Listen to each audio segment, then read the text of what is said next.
Hello, everyone, and welcome to another edition of the Beyond Limits podcast. I'm your host, Eli Shalita, I'm your co-host, Greg Vaughn.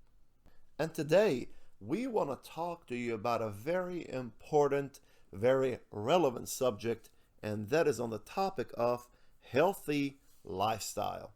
Let's face it, we all want to live longer and be more productive, but we don't want to just live longer, we want to live longer quality life.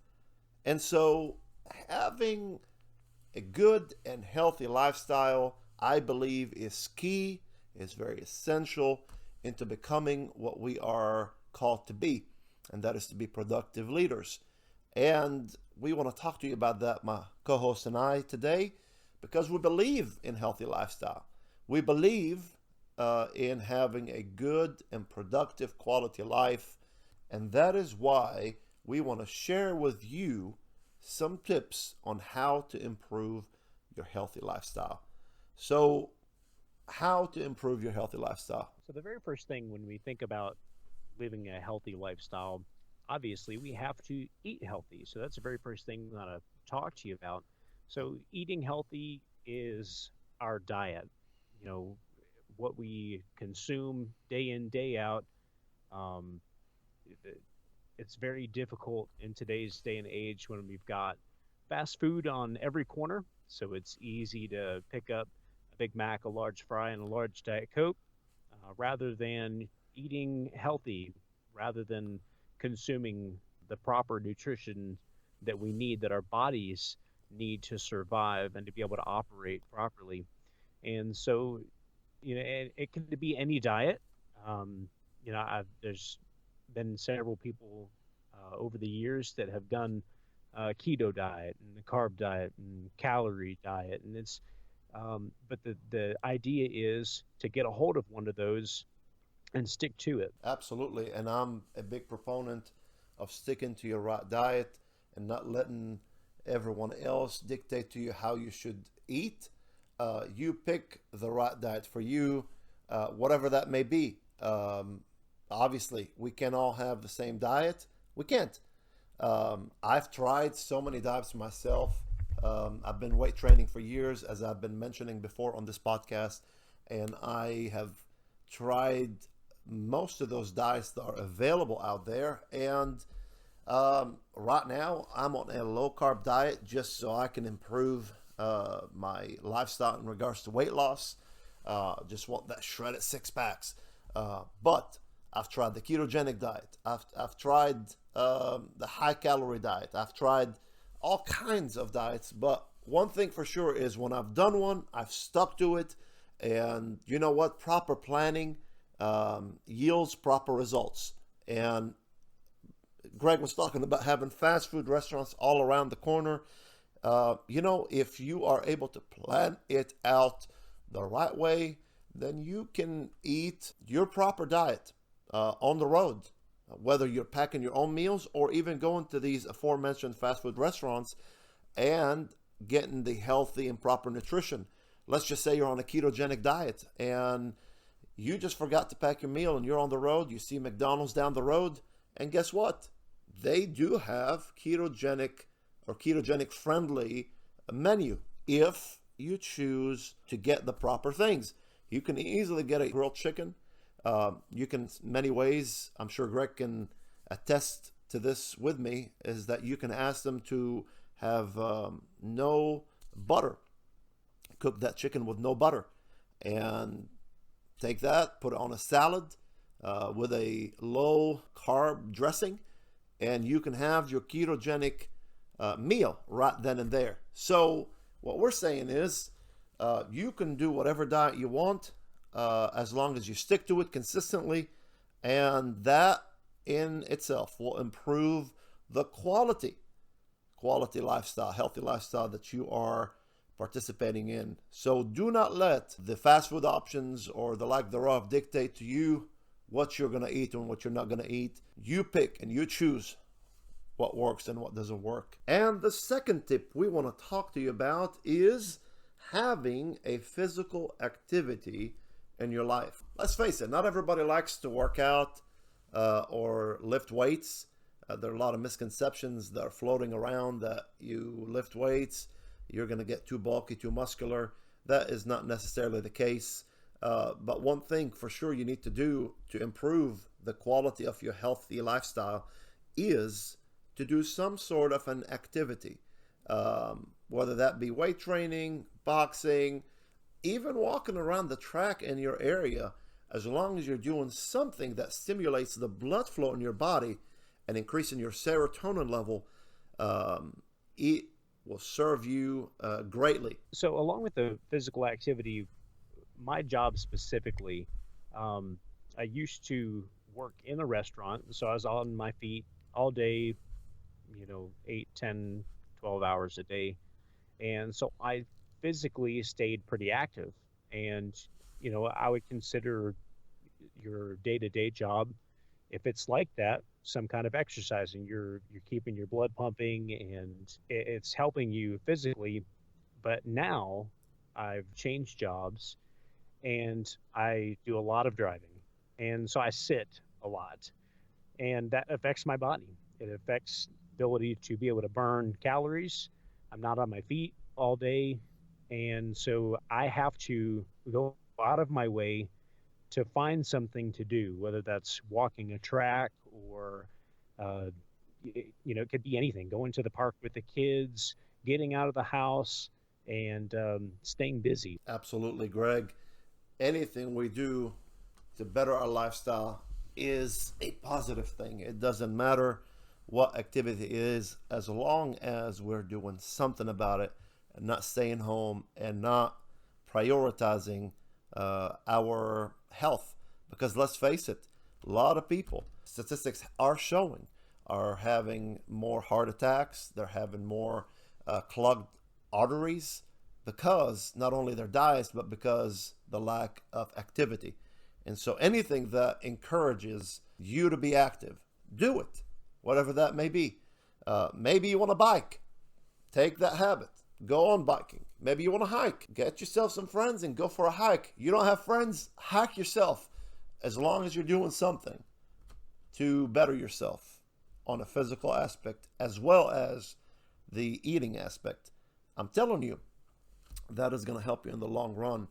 Which brings us to our point number 3, and that is weight management. What is weight management? Well, I believe weight management comes as a result of the 2 points we talked about earlier, and that is eating healthy and exercising. So if you want to get a hold of a healthy weight, you need to eat right and you need to exercise regularly, and that contributes to better weight management, and in turn it will make you feel a whole lot better, not only about yourself, but also you're going to feel better in general when you talk to people, when you're out in public, when you are thinking about things to do and you have the proper weight. It does make a big difference. My wife went on a ketogenic diet last year, lost over 100 pounds, and she testifies to me in person, and she tells it to everybody around.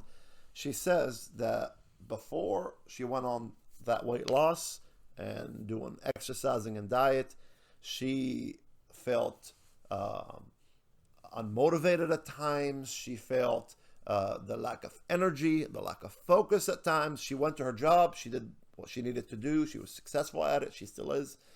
But she felt, as she came home after work, she wanted to just crash on the bed and do whatever she could to kind of get some rest prior to eating dinner and resuming the daily chores.